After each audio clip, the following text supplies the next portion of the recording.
નમસ્કાર વિદ્યાર્થી મિત્રો, શ્રી બીબીએમપીબી પેપરા કન્યા વિદ્યાલય કાલાવડ વતી ઓનલાઈન સેશનમાં ધોરણ 12 વિષય બીએમાં આપનું હાર્દિક સ્વાગત કરું છું. વિદ્યાર્થી મિત્રો, આની પહેલાંના લેક્ચરમાં આપણે ડિપોઝિટરીની સેવાઓ વિશે અભ્યાસ કરેલો હતો. આજે આપણે વિદ્યાર્થી મિત્રો, અત્યારે હું તમને માર્કિંગ અંગેનું જણાવતી નથી. પહેલાંના લેક્ચરમાં મેં તમને માર્કિંગ જણાવેલું હતું, પણ જ્યારથી આ 80% એટલે કે 20% કોર્સનો ઘટાડો આવ્યો ત્યારથી 20 ને 30%, ત્યારથી હું તમને જણાવતી નથી.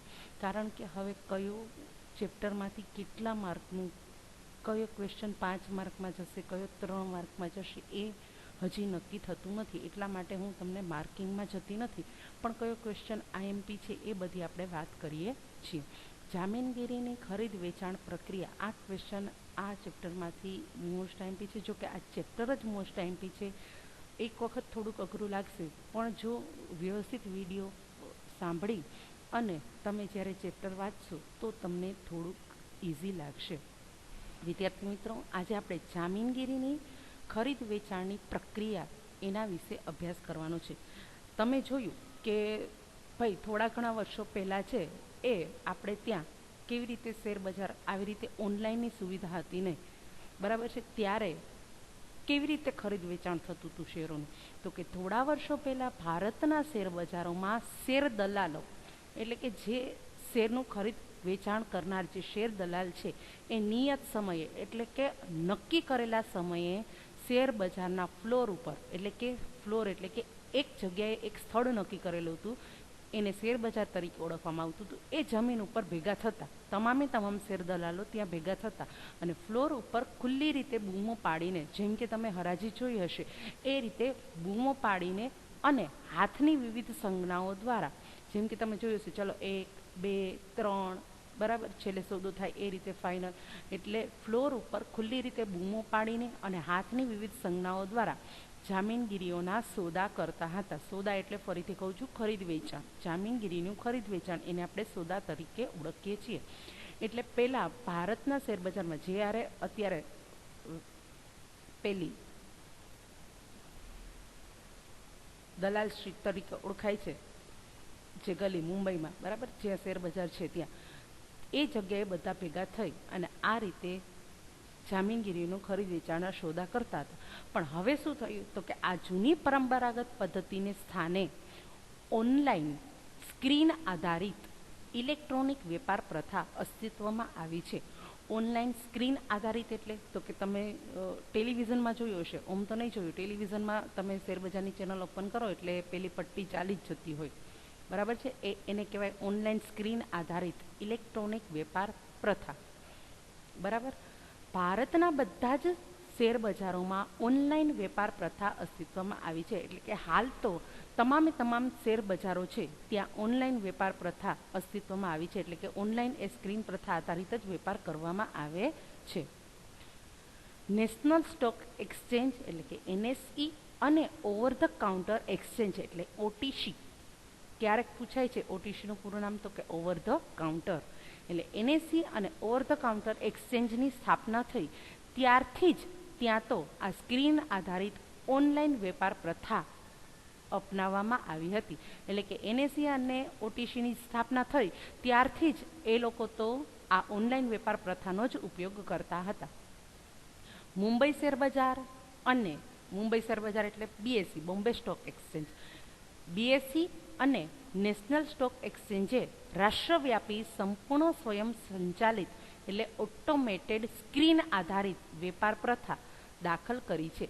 એટલે કે હાલમાં ઓનલાઈન વેપાર કરવા માટે એ જે ભાવ છે એ ઓટોમેટેડ, જેમ શેરબજારના ભાવ તમને ખબર છે અત્યારે મિનિટે સેકન્ડે બદલાતા જાય છે, તો એ ભાવ તરત જ સ્ક્રીન ઉપર પોતાની જાતે જનરેટ થઈ જાય એ રીતની વેપાર પ્રથા દાખલ કરેલી છે. કોણે, તો કે બીએસઈએ અને એનએસઈએ, રાષ્ટ્રવ્યાપી, એટલે કે આખા દેશમાં સંપૂર્ણ જગ્યાએ સ્વયં સંચાલિત પોતાની રીતે એ ફેરફાર નોંધ કરી લે, સ્ક્રીન આધારિત વેપાર પ્રથા એટલે સ્ક્રીન બેઝ ટ્રેડિંગ સિસ્ટમ દાખલ કરી છે.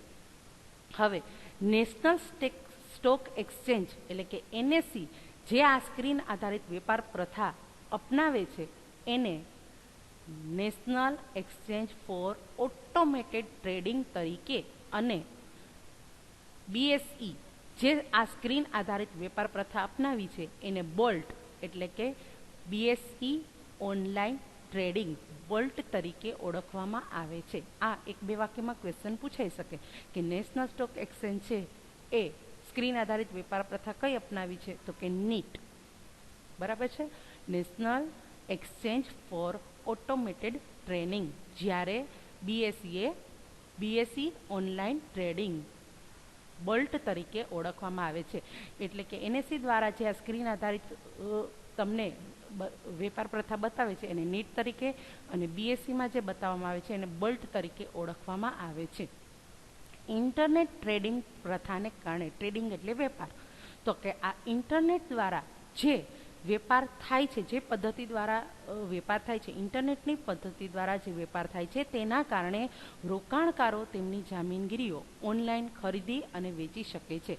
એટલે આ ઇન્ટરનેટની વેપાર પદ્ધતિની સુવિધાના કારણે રોકાણકારો છે એ ઓનલાઈન જ ખરીદ વેચાણના સોદાઓ કરી શકે છે. પણ ઇન્ટરનેટનો ઉપયોગ કરવો જરૂરી છે. એટલે ઇન્ટરનેટના ઉપયોગ દ્વારા રોકાણકાર દ્વારા જામીનગીરીઓના ખરીદ વેચાણના ઓર્ડર એવી રીતે મૂકવામાં આવે છે કે, એટલે કે જ્યારે જામીનગીરીનું ખરીદ વેચાણ કરવું હોય ત્યારે ઓર્ડર કેવી રીતે મૂકવામાં આવે છે, તો કે ઇન્ટરનેટનો ઉપયોગ કરી અને જેનો અમલ કોના દ્વારા થાય છે, દલાલ દ્વારા થાય છે. એટલે તમારે ઓનલાઈન જો ખરીદ વેચાણ કરવું હોય તો દલાલ મારફત છે આ ખરીદ વેચાણના સોદાઓ કરવામાં આવે છે. જે તમારે ખાસ યાદ રાખવાનું છે કે તમારે ઓનલાઈન જો ખરીદ વેચાણ કરવું હોય તો તમારે દલાલને એ અંગેનો અમલ કરવા માટેનો ઓર્ડર આપવો પડે છે. ઓનલાઈન વેપારમાં જામીનગીરીઓના ખરીદ વેચાણની પ્રક્રિયા નીચે પ્રમાણે જણાવી શકાય. હવે જે આ ઓનલાઈન ખરીદ વેચાણની પ્રક્રિયા છે એ કઈ રીતે થાય છે એ તમારા માટે સમજવી ખાસ જરૂરી છે. એ પ્રક્રિયા આટલા તબક્કામાંથી પસાર થાય છે. સૌથી પહેલો તબક્કો છે ડીમેટ ખાતું ખોલાવવું. એટલે તમને બધાને આગળ જ આપણે ડીમેટ ખાતાનો ખ્યાલ આપ્યો ત્યારે જ તમને જાણ કરી હતી કે હાલમાં જે કોઈ પણ રોકાણકારને શેર બજારમાં રોકાણ કરવું હોય, એટલે કે ખરીદ વેચાણ કરવું હોય તો એની પાસે ડીમેટ ખાતું હોવું ફરજિયાત છે. જેમ કે તમારે બેંક સાથે વ્યવહાર કરવો હોય તો બેંકમાં તમારે ખાતું ખોલાવવું પડે. એ જ રીતે જ્યારે તમારે જામીનગીરીના ખરીદ વેચાણ કરવા હોય તો એના માટે તમારે ડીમેટ ખાતું ખોલાવવું પડે છે. એટલે સૌથી પહેલું તમારે જામીનગીરીની ખરીદ વેચાણની પ્રક્રિયા માટે ડીમેટ ખાતું ખોલાવવું પડે છે. અને આ ડીમેટ ખાતું તમારે કોની પાસે ખોલાવવું પડે છે? ડિપોઝિટરી પાર્ટિસિપન્ટ્સ, જેને તમે શેર દલાલ અથવા જામીનગીરી દલાલ તરીકે ઓળખી શકો. ડિપોઝિટરી પાર્ટિસિપન્ટ્સ પાસે ડીમેટ ખાતું ખોલાવવું પડે છે કારણ કે ડીમેટ જામીનગીરીઓના જ ઇન્ટરનેટ ઉપર ખરીદ વેચાણના સોદા થઈ શકે છે. એટલે કે તમારે ઓનલાઈન જો ખરીદ વેચાણના સોદા કરવા હોય તો ડીમેટ દ્વારા જ એ સોદા શક્ય થઈ શકે છે. બીજો તબક્કો છે ખરીદ વેચાણનો ઓર્ડર. હવે માની લો કે તમે ડીમેટ ખાતું ખોલાવી લીધું. હવે તમારે SBIના શેર ખરીદવા છે તો તમે ચેનલ ઓપન કરી અથવા આ સ્ક્રીન આધારિત પદ્ધતિનો ઉપયોગ કરી હાલમાં કયા ભાવ છે એ જાણો છો. બરાબર છે, તો આ ખરીદ વેચાણનો ઓર્ડર પણ તમે બે રીતે મૂકી શકો છો. બરાબર, એટલે કે ખરીદી કરવી હોય કે વેચાણ કરવું હોય તો બે રીતે એના બે પ્રકાર પડે છે ઓર્ડર આપવાના. એક છે મર્યાદિત ઓર્ડર અને બીજું છે બજાર ઓર્ડર. હવે મર્યાદિત ઓર્ડર કોને કહેવાય? માની લો કે SBIના છે એ 500 રૂપિયાનો એક શેર છે. જ્યારે તમે માહિતી મેળવો છો એટલે કે ભાવ જોવો છો તો અત્યારે બજાર ભાવ છે એ 500 રૂપિયા છે. હવે તમને એવું લાગે છે કે જો આ ભાવ છે ઓછા થાય ત્યારે મારે શેર ખરીદવો છે, તો શું તમે પૂરેપૂરો સમય છે, તમને ખબર જ છે શેર બજારમાં મિનિટે સેકન્ડે છે ભાવ બદલ્યા કરતા હોય છે, તો શું તમે પૂરો સમય છે એ શેર બજારમાં ધ્યાન આપશો? જોયા કરશો કે ભાવ ઘટ્યો કે નહીં, ઘટ્યો કે નહીં, ઘટ્યો કે નહીં? બરાબર છે, તો હવે તમે અત્યારે જોયું કે ભાઈ ભાવ છે એ 500 રૂપિયા છે અને મારે 475 થાય એટલો જો ઘટે તો મારે છે 50 શેર ખરીદવા છે. તો તમે શું કરો છો કે મર્યાદિત ઓર્ડર મર્યાદિત ઓર્ડરનો ઉપયોગ કરી કે જેમાં તમે દલાલને ફોન કરો છો અને કહો છો કે જો 475નો SBIનો શેર થાય, એટલે 475ની કિંમત થાય તો મારે 50 શેર ખરીદવા છે. આને કહેવાય મર્યાદિત ઓર્ડર, લિમિટેડ ઓર્ડર જેને આપણે કહીએ છીએ, બરાબર, કે જેમાં ગ્રાહક કિંમત નક્કી કરે છે અને એ કિંમતે જ્યારે ભાવ જાય ત્યારે જ ઓર્ડરનો અમલ થાય છે. જો એ કિંમતે ભાવ જશે નહીં તો ઓર્ડરનો અમલ થશે નહીં, બરાબર. રોકાણકાર કે ગ્રાહક જે જામીનગીરીઓનું વેચાણ કરવાનું હોય તેનો ઓર્ડર દલાલને આપવો પડે છે. એટલે કે તમારે ખરીદી કરવી હોય કે વેચાણ કરવું હોય, એ તમામનો ઓર્ડર તમારે કોના મારફતે? દલાલ મારફતે કરવામાં આવે છે. હવે ઓર્ડર મૂકતી વખતે ખરીદી કરવી હોય તો શેર દીઠ પ્રત્યેક સ્ક્રીપ દીઠ, સ્ક્રીપ એટલે કે શેર દીઠ ભાવ, બરાબર. ખરીદી વખતે શેર દીઠ ભાવ કે વેચાણ વખતે શેર દીઠ ભાવ વગેરે સ્પષ્ટ રીતે જણાવવા પડે છે. એટલે કે કયા ભાવે તમારે ખરીદી કરવી છે અથવા વેચાણ કરવું છે એ તમારે સ્પષ્ટ દલાલને જણાવવું પડે છે. જામીનગીરીઓના ખરીદ વેચાણમાં બે પ્રકારના ઓર્ડર હોય છે. એક છે મર્યાદિત ઓર્ડર, કે મર્યાદિત ઓર્ડર કોને કહેવાય? તો કે જેમાં ગ્રાહક છે એ અગાઉથી નક્કી કરેલી કિંમત કહી દે છે કે આ કિંમત જો ભાવ જાય તો મારે આટલા શેર ખરીદવા છે, બરાબર છે, જે મેં તમને ઉદાહરણ આપ્યું. હવે એવું છે એક બીજું ઉદાહરણ આપું. માની લો કે તમારી પાસે રિલાયન્સના છે એ 500ની કિંમતના શેર પડેલા છે. હવે તમે કહો છો કે મને એવું થાય છે કે 500વાળા 550 થાય ત્યારે મારે આ શેર વેચવા છે. તો તમે દલાલને ફોન કરીને લખાવી આપશો કે આ છે 500વાળા છે, 550 થાય ત્યારે મારે આ શેર વેચવા છે, આટલા શેર છે એ વેચવા છે, બરાબર છે. તો મર્યાદિત ઓર્ડર કોને કહેવાય? તો કે જેમાં ગ્રાહકે નિર્દેશ કરેલી એટલે કે નક્કી કરેલી કિંમતે જ ઓર્ડરનો અમલ થાય છે. તમે એમ કીધું હોય કે આટલી કિંમત થાય તો મારે 50 શેર ખરીદવા છે, તો એટલી કિંમત થશે એટલે દલાલ તમને કહેશે કે આટલા તમારે શેર ખરીદવાના છે, ખરીદી લઉં. ખરીદ અથવા વેચાણની કિંમત નક્કી કરવામાં આવે છે. હવે આવા મર્યાદિત ઓર્ડરનો ઉપયોગ કોણ કરે છે? તો કે છૂટક રોકાણકારો અને ભંડોળ ગૃહો. ભંડોળ ગૃહો એટલે કે જે ફંડ હાઉસીસ તરીકે, એટલે કે મ્યુચ્યુઅલ ફંડ છે એ બધા છે એ આ પ્રકારનો ઓર્ડર મૂકે છે. બીજું છે બજાર ઓર્ડર. બજાર ઓર્ડર કોને કહેવામાં આવે? તો કે જ્યારે કે ખરીદ વેચાણ કરવું હોય ત્યારે બજારમાં જે કિંમત ચાલતી હોય એ છેલ્લી કિંમતે ખરીદ વેચાણના સોદા થાય એને બજાર ઓર્ડર કહેવામાં આવે છે. મર્યાદિત ઓર્ડરમાં ગ્રાહકે અગાઉથી કિંમત કહી દીધી કે આટલી કિંમતે મારે આટલા શેર ખરીદવાના છે. હવે બજાર ઓર્ડરમાં તો કે તમે સ્ક્રીન ઉપર ભાવ જોવો છો અને તરત જ દલાલને ફોન કરો છો કે અત્યારે આ કિંમત ચાલે છે, મારા આટલા શેર ખરીદી લો. એ પ્રમાણે એ ઓર્ડરનો અમલ કરે છે, એને કહેવાય બજાર ઓર્ડર. તો બજાર ઓર્ડર એટલે કે માર્કેટ ઓર્ડર કોને કહેવાય? તો કે જેમાં જામીનગીરીના ટ્રેડિંગ એટલે કે જામીનગીરીનો વેપાર, ખરીદ વેચાણના સોદા છે એ સ્ક્રીન ઉપર જે છેલ્લા ભાવ જણાવ્યા હોય અથવા બજારમાં જામીનગીરીઓની જે કિંમતે માગણી થતી હોય તે કિંમતે ઓર્ડરનો અમલ થાય છે. માની લો કે તમે છે ચેનલમાં જોયું અથવા નેટ દ્વારા માહિતી મેળવી કે અત્યારે છે રિલાયન્સના જે 1500નો ભાવ છે, તમે દલાલને ફોન કરો છો કે અત્યારે ભાવ છે 1500 ચાલે છે, મારા છે 100 શેર ખરીદી લો અથવા મારા છે 5 શેર ખરીદી લો, બરાબર. હવે તમે એની સાથે વાત કરી અને દલાલ જેવો ઓર્ડર આપવા જાય છે ત્યાં એનો ભાવ 1502 થઈ ગયો હશે તો તમને જે ખરીદી થશે એ 1502 લેખે થશે. ટૂંકમાં બજાર ઓર્ડર એટલે શું? તો કે છેલ્લે સ્ક્રીન ઉપર જે ભાવ હશે એ ભાવે તમારા ઓર્ડરની નોંધણી થાય છે, ચાહે તમે વેચવા જાઓ છો કે ખરીદવા જાઓ છો, બરાબર. તો બજાર ઓર્ડર કે જેમાં જામીનગીરીના ટ્રેડિંગ સ્ક્રીન ઉપર જે છેલ્લા ભાવ જણાવ્યા હોય અથવા બજારમાં જામીનગીરીઓની જે કિંમતે માગણી થતી હોય તે કિંમતે ઓર્ડરનો અમલ થાય છે. હવે પહેલું સ્ટેપ ડીમેટ ખાતું ખોલાવ્યું. બીજું સ્ટેપ તમે કાં ખરીદીનો ઓર્ડર આપ્યો હશે કાં વેચાણનો ઓર્ડર દલાલને આપ્યો હશે. ત્રીજું કાર્ય એ શું કરશે? ઓર્ડરનો અમલ કરશે. એટલે કે તમે એને કિંમત આપી હતી કે ભાઈ આ કિંમત થાય એટલે મારા આટલા શેર ખરીદી લે છે, તો દલાલને ગ્રાહક પાસેથી ઓર્ડર મળે એટલે દલાલ ઓર્ડરનો અમલ કરે છે. અથવા જો તમે બજાર ઓર્ડર આપેલો હશે કે ભાઈ આ કિંમતે મારા આટલા શેર ખરીદી લ્યો, તો એ સીધો એટલો ઓર્ડર શેર બજારમાં કરી નાખશે કે મારે આટલા શેર ખરીદવા છે. એટલે દલાલને ગ્રાહક પાસેથી ઓર્ડર મળે એટલે દલાલ ઓર્ડરનો અમલ કરે છે. દલાલ શેર બજારમાં ઓર્ડર મૂકે છે કે આટલા શેર મારે ખરીદવા છે અથવા આટલા શેર મારે વેચાણ કરવા છે. દલાલ પોતાની ઓફિસમાંથી એટલે કે એ જે ઓફિસમાં વર્ક કરે છે એ ઓફિસમાંથી ગ્રાહક વતી આટલા શેર ખરીદવા છે અથવા વેચાણ કરવા છે એવા ઓનલાઈન ટ્રેડિંગ દ્વારા સોદો કરી શકે છે. પહેલું કાર્ય ડીમેટ ખાતું ખોલાવવું, બીજું કાર્ય રોકાણકાર કે ગ્રાહક છે ખરીદ વેચાણનો ઓર્ડર આપશે, ત્રીજું કાર્ય દલાલ છે એ ઓર્ડરનો અમલ કરશે. હવે ચોથું કાર્ય કરાર નોંધ. વિદ્યાર્થી મિત્રો, તમે આ ઓનલાઈન ખરીદ વેચાણનો સોદો કર્યો છે એનું જે પ્રૂફ એટલે કે પુરાવો છે એને કરાર નોંધ કહેવામાં આવે છે. એટલે કે તમે કરાર કર્યો છે એનો દસ્તાવેજ શું, એનો આધાર શું, તો કે કરાર નોંધ ગણવામાં આવે છે. આ કરાર નોંધ એટલે શું, તો કે ગ્રાહકના ઓર્ડર પ્રમાણે જામીનગીરીઓનો ખરીદ વેચાણનો સોદો થાય પછી દલાલ તે અંગેની નોંધ જેમાં કરે છે તેને કરાર નોંધ કહે છે. એટલે કે ગ્રાહકે માની લ્યો કે આપણે છે 500 રૂપિયાની કિંમતના એસબીઆઈના 50 શેર ખરીદવાનું કીધું છે, બરાબર છે.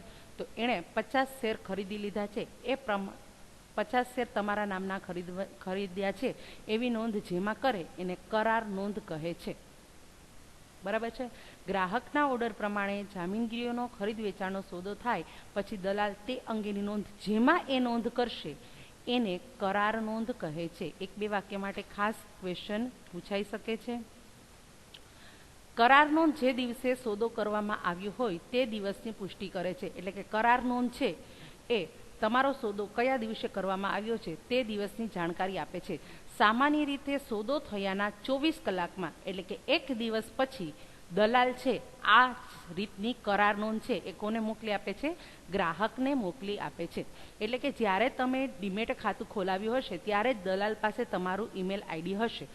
હવે આ રીતનો સોદો થઈ ગયા એના 24 કલાકમાં જ દલાલ તમને આ ઈમેલ આઈડી ઉપર આ કરાર નોંધ છે એ મોકલી આપે છે. હવે આ કરાર નોંધમાં કઈ માહિતી હોય છે, તો કે જામીનગીરીનું નામ, જેમ કે આપણે શેના ખરીદ્યા છે તો કે એસબીઆઈ, તેની સંખ્યા તો કે કેટલા ખરીદ્યા 50, બરાબર છે. સોરી, કેટલા ખરીદ્યા હતા 50. સોદાનો ભાવ તો કે 500 રૂપિયા લખ્યા. ઓર્ડર નંબર તો કે એ કોમ્પ્યુટર દ્વારા જાતે જનરેટ કરવામાં આવે છે. હવે દલાલી તો કે એમાં તમે કેટલા રૂપિયા દલાલી ચૂકવો છો એ તમારા વચ્ચે જે રીતે નક્કી થયું હોય તે. અને લાગુ પડતા કરવેરા એટલે કે જીએસટી કે સીજીએસટી કે જે સરકાર મુજબ ધારાધોરણ મુજબ નક્કી થયેલા હોય એ. તો હવે એક ક્વેશ્ચન એ પણ પૂછાઈ શકે કરાર નોંધમાં છે કઈ કઈ વિગતો જણાવેલી હોય છે, તો કે જામીનગીરીનું નામ, સંખ્યા, સોદાનો ભાવ, ઓર્ડર નંબર, દલાલી અને લાગુ પડતા કરવેરા વગેરે જણાવેલું હોય છે. હવે કરાર નોંધ એ સોદો થયાનો દસ્તાવેજ છે. હવે તમે સોદો કરેલો છે, બરાબર છે, એનો પ્રૂફ શું છે, એનો પુરાવો શું છે, તો કે કરાર નોંધ એ સોદો થયાનો તમારી પાસે રહેલો દસ્તાવેજ છે જે તમને દલાલ દ્વારા મોકલવામાં આવે છે કે આટલો તમારી જાણકારી મુજબ આપણે સોદો કરેલો છે. ત્યાર પછી છે સોદાની પતાવટ. જામીનગીરીઓના ખરીદ વેચાણના સોદાની પતાવટ મુંબઈ શેર બજારમાં સેટલમેન્ટ હાઉસ એટલે કે પતાવટ ગૃહ દ્વારા થાય છે, જ્યારે નેશનલ સ્ટોક એક્સચેન્જમાં સોદાની પતાવટ નેશનલ સિક્યુરિટીઝ ક્લિયરિંગ કોર્પોરેશન એટલે કે NSCCL દ્વારા કરવામાં આવે છે. એટલે કે જે આ તમે ખરીદ વેચાણના ઓર્ડર મૂકેલા છે એ પ્રમાણે ખરીદી કરવાનું કાર્ય, ખરીદી કરનાર પાસેથી નાણાં લેવા અને વેચનારને ચૂકવવા, એ રીતે જે સોદાની પતાવટ છે એ મુંબઈ શેર બજારમાં જેના દ્વારા કરવામાં આવે છે એને પતાવટ ગૃહ કહેવાય છે, જ્યારે નેશનલ સ્ટોક એક્સચેન્જમાં એને NSCCL તરીકે ઓળખવામાં આવે છે. હવે સોદો કે વેપાર થાય તેના પછીના દિવસે સોદાની પતાવટ થાય છે. જેમ કે તમે ચેક લખી અને બેંકમાં વટાવવા જાઓ તો એ ક્લિયર થઈને બીજે કે ત્રીજે દિવસે આવે છે. એ જ રીતે આમાં ક્લિયરિંગ હાઉસમાં સોદાની પતાવટ ક્યારે થશે, માની લો કે તમે ખરીદી કરી છે તો તમારા ખાતામાંથી પૈસા છે એ તમે સોદો કર્યો છે એના પછીના દિવસેથી એમાં કટ થઈ જશે અને તમારા ખાતામાં એટલી કિંમતના શેર જમા થાય છે. એટલે સોદો કે વેપાર થાય તેના પછીના દિવસે સોદાની પતાવટ થાય છે. છઠ્ઠું છે રકમની ચૂકવણી અને જામીનગીરીની સોંપણી. વિદ્યાર્થી મિત્રો, આ પોઈન્ટ છે એ ખાસ સમજવો જરૂરી છે. જો એકવાર સમજી લેશો તો સહેલો પડશે અને નહીં સમજાય તો કોઈ પણ શરતે નહીં સમજાય, એટલે ધ્યાનથી સમજજો. રકમની ચૂકવણી અને જામીનગીરીની સોંપણી. વિદ્યાર્થી મિત્રો, આ બધું આપણે પછી જોઈ લઈએ. પહેલાં તો શેર બજારમાં બે પક્ષકાર હોય છે, ખરીદનાર, બીજું છે વેચનાર, બરાબર છે. હવે ખરીદનાર છે એને જ્યારે શેર ખરીદવા હશે તો વચમાં દલાલ એટલે કે શેર બજારનો સહારો લેવો પડે છે, જે આપણે આગળ જોયું હતું કે જ્યારે ખરીદી કે વેચાણ કરવા હોય ત્યારે દલાલની જરૂર પડે છે. તો ખરીદનારે જ્યારે પણ ખરીદી કરવી હોય એ ખરીદી કરે એની પહેલાં એને નાણાં ચૂકવવા પડે છે. કોને? તો કે શેર બજારને. જ્યારે એ ખરીદી કરવી હોય એની પહેલાં શેર બજારને નાણાં આપશે તો શેર બજાર છે એટલી રકમના શેર ખરીદશે. બરાબર છે. તો ખરીદનાર છે એ શેર બજારને જ્યારે ખરીદી માટે નાણાં ચૂકવે છે એને કહેવામાં આવે છે પે ઇન.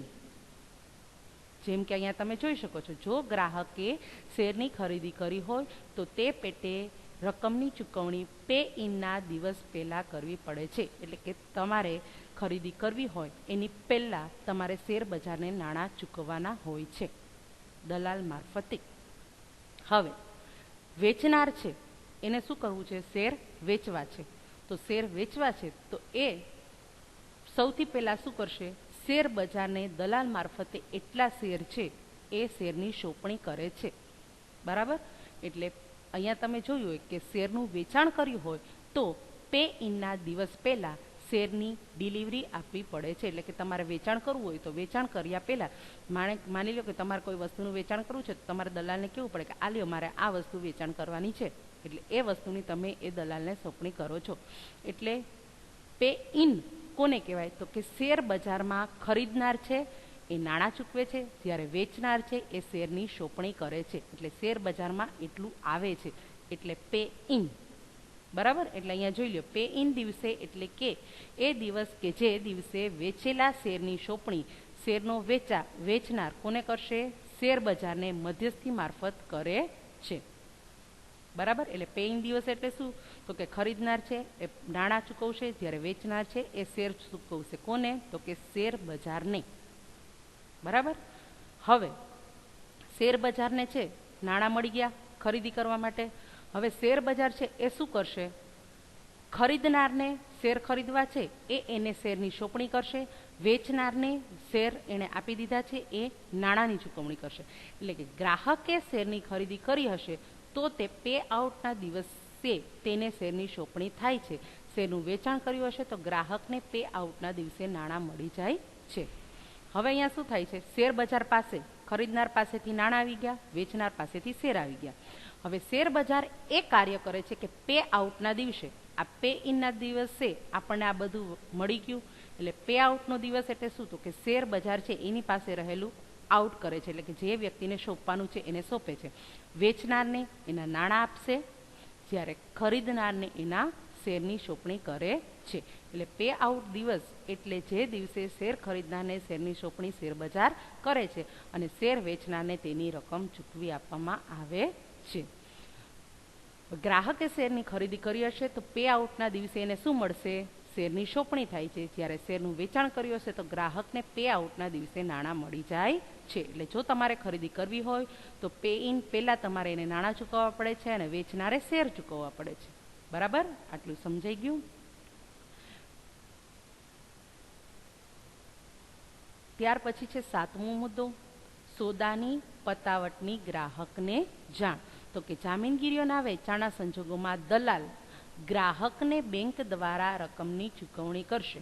હવે શું કરવાનું થાય છે? વેચનારના ખાતામાંથી વેચનારને શેર આપણને આપ્યા, આપણે એને નાણાં ચૂકવવાના થાય છે. તો શેર બજાર છે એટલે કે જે દલાલ છે એ શું કરશે કે જે ખરીદનાર હતો એના ખાતામાંથી એટલી રકમ કટ કરી અને વેચનારના ખાતામાં એટલી રકમ જમા કરે છે. બરાબર છે. જ્યારે કોઈએ શેર વેચ્યા હશે તો વેચનારના ખાતામાંથી એટલી રકમ વેચનારને રકમ ચૂકવશે, જ્યારે ખરીદનાર પાસેથી લેશે. તો આ જામીનગીરીઓના વેચાણના સંજોગોમાં દલાલ ગ્રાહકને બેંક દ્વારા રકમની ચૂકવણી કરશે. એટલે કે બેંકમાંથી એટલી રકમ લઈ અને વેચનારના ખાતામાં જમા કરે છે. અને જામીનગીરીઓની ખરીદીના સંજોગોમાં દલાલ ગ્રાહકના બેંક ખાતામાંથી રકમની સીધી ચૂકવણી કરશે. એટલે જ્યારે ચૂકવણી કરી આપશે, એટલે કે ખરીદનારના ખાતામાંથી જ્યારે રકમની ચૂકવણી કરી આપશે વેચનારને, એ જ સમયે એ તમને જાણ કરે છે કે તમારા ખાતામાંથી આટલી રકમની ચૂકવણી થઈ ગઈ છે અને તમારા ડીમેટ ખાતામાં આટલી રકમના શેર જમા થઈ ગયેલા છે. ડીમેટ ખાતા દ્વારા ગ્રાહકને સોદાના પતાવટની જાણ કરવામાં આવે છે. એટલે ખરીદ વેચાણની પ્રક્રિયા આ 7 તબક્કામાંથી પસાર થાય છે. છેલ્લે સોદાની પતાવટની ગ્રાહકને જાણ કરવામાં આવે છે કે તમારે આટલા શેર ખરીદવાતા એટલી રકમ તમારા ખાતામાંથી કટ થઈ ગઈ છે, એટલે કે ઉપડી ગઈ છે, અને તમારા ડીમેટ ખાતામાં એટલી રકમના શેર જમા થઈ ગયા છે. અને વેચનાર હશે તો એ જાણ કરશે કે તમારા ડીમેટ ખાતામાંથી આટલી રકમના શેર છે એ નીકળી ગયા છે અને તમારા બેંક ખાતામાં આટલી રકમ જમા થઈ ગયેલી છે. આશા રાખું છું આ તમને સમજાણું હશે. અહીંયા થોડીક મિનિટ વધી ગઈ છે, પણ આ હું એક સાથે લઉં તો તમને સરળતાથી સમજાઈ જાય એટલા માટે વધારે સમયનો વિડીયો થયેલો છે. જે તમે શાંતિપૂર્વક સાંભળશો તો આ મોસ્ટ એમ્પટી ક્વેશ્ચન છે એ સહેલાઈથી સમજાઈ જશે. અસ્તુ.